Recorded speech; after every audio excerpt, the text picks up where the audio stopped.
Proses pencairan Bansos PKH tahap 1 sudah semakin dekat. Nah, hal ini tentu saja sesuai dengan ketentuan dari Kementerian Sosial yang akan kita tunjukkan informasinya dalam video kali ini. Karena di sini ada agenda penting di tanggal 25 Januari 2023. Nah, kira-kira apakah agenda penting dari Kementerian Sosial tersebut akan kita bahas tuntas dalam kesempatan video kali ini. So, pastikan simak video ini sampai habis.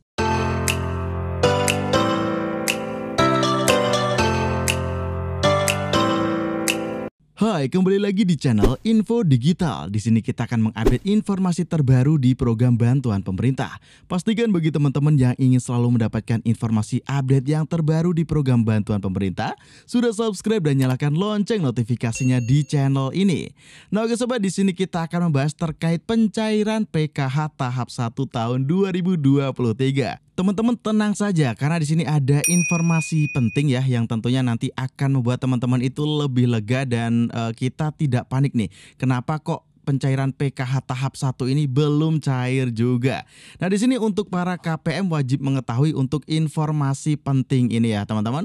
Di mana untuk pencairan PKH di tahap 1 di tahun 2023 ini harus ada beberapa tahapan seperti untuk menyiapkan data, barulah nanti akan dibuatkan SK untuk penerimaan bansos. Nah, di mana untuk menyiapkan data ini pun perlu yang namanya penelitian data ya teman-teman. Jadi akan dicek ataupun divalidasi ulang untuk data yang akan diberikan bantuan sosial. Nah, di sini ada informasi penting ya terkait dari surat Kemensos di nomor 59-3.4 BS.00-1-2023, di mana untuk surat ini diinformasikan muncul pada 19 Januari 2023. Nah, ini dia ya teman-teman untuk informasinya, di mana surat ini dikeluarkan dari PLT Direktur Jaminan Sosial, dan untuk sifat surat ini pun terbatas teman-teman.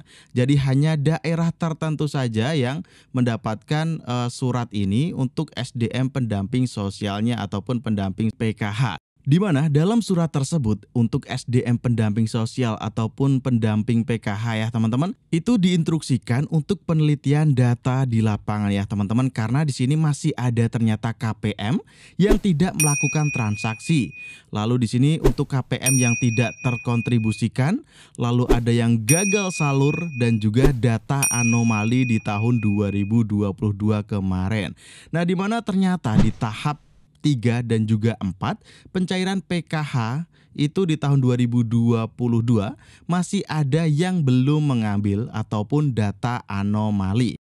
Nah, di sini teman-teman juga harus tahu ya, ada informasi terkait rincian di mana tahun 2022 kemarin yang gagal salur ataupun data anomalinya ya teman-teman. Nah, dengan rincian seperti berikut ini, yang melalui Bank Himbara, BSI dan POS di PKH tahap 3 dan tahap 4 di tahun 2022 ada sekitar 74.262 KPM.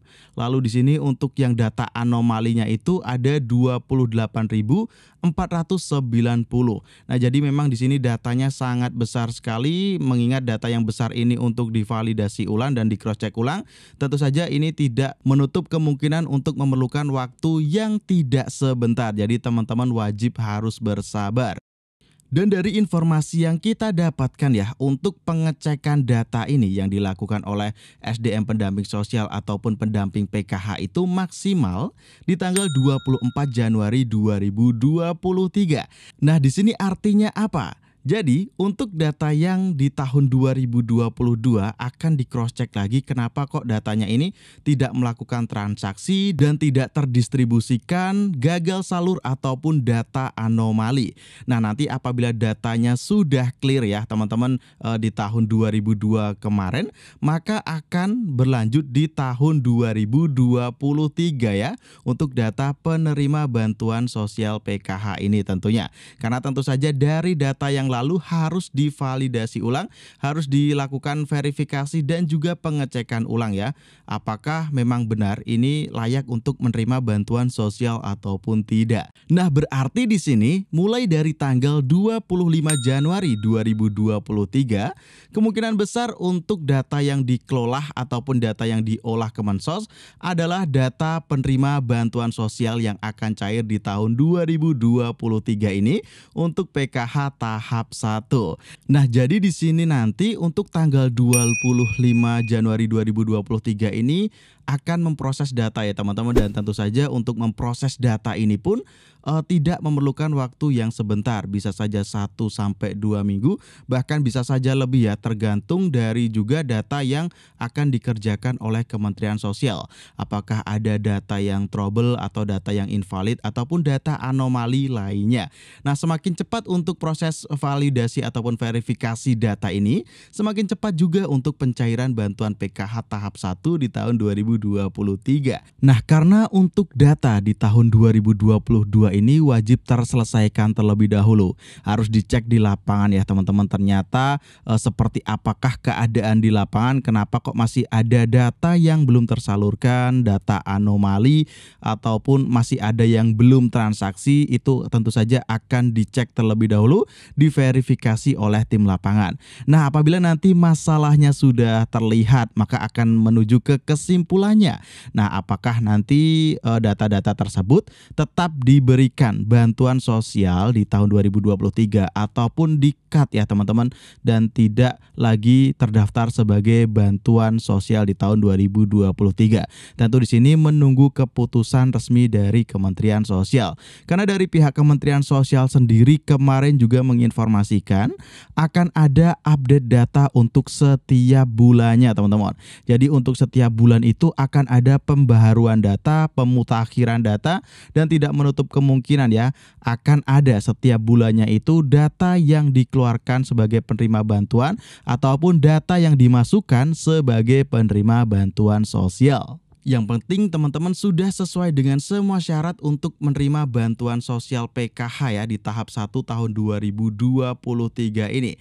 Nah, di sini juga kita ada informasi ya teman-teman terkait untuk 6 golongan yang tidak mendapatkan bansos di tahun 2023. Nah, videonya ini dia sudah kita upload dan linknya kita masukkan dalam kolom deskripsi. Lalu juga kita ada informasi yang penting ya teman-teman terkait ini dia, cara daftar bansos di tahun 2023 online dengan HP. Nah, di mana bansos ini bisa PKH, BPNT, BLT, dan lain-lainnya. Untuk videonya sudah kita upload dan linknya kita masukkan dalam kolom deskripsi. Nah, banyak informasi lain yang bisa teman-teman cari ya terkait bantuan sosial di channel kita. Jadi pastikan teman-teman sudah subscribe dan nyalakan lonceng notifikasinya di channel ini. Lalu bisa cek video kita yang kemarin sudah upload apa saja. Banyak informasi penting yang harus teman-teman ketahui terkait bantuan sosial. Nah, oke sobat, sekian informasi dari kita. Mudah-mudahan informasi ini dapat bermanfaat untuk sobat semua. Dan saya akhiri dalam kesempatan video kali ini dan sampai jumpa dalam video selanjutnya.